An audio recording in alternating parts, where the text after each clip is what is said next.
हम ही करम तोरा साली से बिया जे हो जाए तोरा साली से बिया जब करम तो हम ही करम से भेंट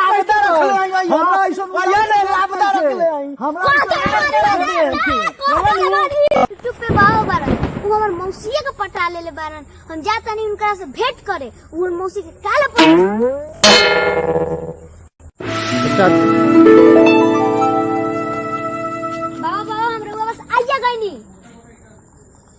बोलो का बबुआ काहे खिसियाल बोलो रउआ हमर मौसी से बियाह करन बबुआ मौसी के काला पटाइनी ह पटाइनी बानी तो जब से कि तोरा पापा से हमरा भेंट कर लेबे के बा हम ही उलाख है हम ही तोरा मौसी से शादी करम रउआ से बढ़िया उलाख हमरा बस हम तोरा मौसी से शादी हम ही करम तोहर पापा से भेंट करके हमर पापा मौसी ला हमर अच्छा लइके देख ले हाँ तो हम ही उलाख है तोरा मौसी से बियाह हमरे होई पापा से हम तोरा भेंट कर लेम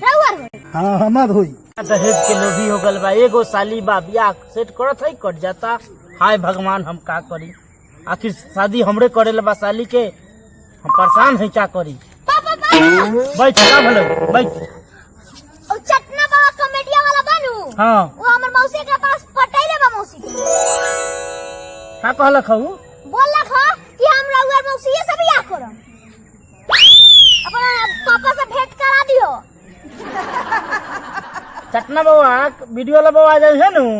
हां त कहले त बारो आवे तो देख लेते हम कोड़ो के चाट देम चाट के उड़िया देम आओ तरन हाँ सारू भाई का कहला हो बैठो का कहला हो कहनी हाँ कि हम तोरा साली से शादी करम ठीक बा अपन मुंह देखले बड़े एनक में हाँ हम मुंह देखले विश्व सुंदरी बा विश्व सुंदरी बा से करी हम जब कॉमेडी में बढ़िया पैसा कमाई ले का कहला हो कॉमेडी में बढ़िया पैसा कमाई ले कितना ले कमा ले बोलो 80,000 रुपया के महीना कमाई ले ए बाबा ओ भैया शादी होता ये बनाना अभी तो बात करत है ये अपन एनक में मुंह देखले हम ही करम सारू भाई साली से बियाह करम अपन मुंह देखला मान तोरा साली से बियाह हम ही करम मुंह देखले बड़ो से अच्छा तो लवंडो कमाल होता का हुकरा से का दे हम ही करम साली हमर विश्व सुंदरी बा हम ही करम तोरा साली से बियाह मम्मी जे हो जाए तोरा साली से बियाह जब करम तो हम ही करम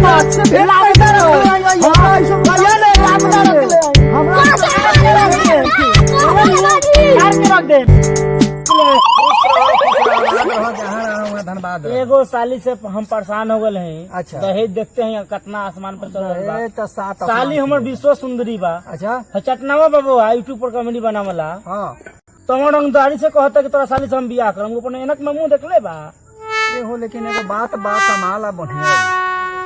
बात जे बा पीछा के बात बा ढेर कमाला तने तनियो बजनिया कमाता तो कोड़ा साली से बियाह कर दी अपना ओवर वाला नचनिया बजनिया न खव हां अरे उमा पड़ल हवा लेकिन हवा ठीक पैसा बहुत कमाला प्रणाम डॉक्टर साहब खुश रही आबाद रही कहतनी कि इनका साली से हमरा बहुत दिन से प्रेम हो गया अच्छा हम शादी इनका दहेज बच जाई हम शादी करे ला तैयार हैं तब फिर का सोचे करलक अपन मुंह हमरो से उलाक लड़का कहीं भेटाई नहीं उलाक तो नहीं भेटाई थोड़ा कुछ सोचो माने कहीं डिस्टर्ब बा कोई कुछ कहता कमात बोलले बानी उलाक बोलले बानी अरे घरे कोनो मनाही न खवनु हम तो मान गईनी तो हम हारू जनबे करला कि का बा तो ओकरा के समझा दिया हम ही समझा दे उसे का कोई दिक्कत नहीं थे समझा दिया प्यार में बुखार समझ लो अब बुखार जे का होला बूढ़ जवान ने चीज समझ तारा बात की हाँ समझ गए तो समझ गए हम बूढ़ हो गई नहीं ना हुआ तो टाइट जवान है तो अब इनका औरत से बतियावे के हमरा इनका साली से प्रेम हो गइल बा औरत से हम बतियावे कोनो चीज समझौते कैला से खराई नहीं खेलू मरले नहीं अभी नहीं लेकिन करम हम ही करम अच्छा तो ठीक बा व्यवस्था मतलब कि समझा लिया हम करम अच्छा ठीक है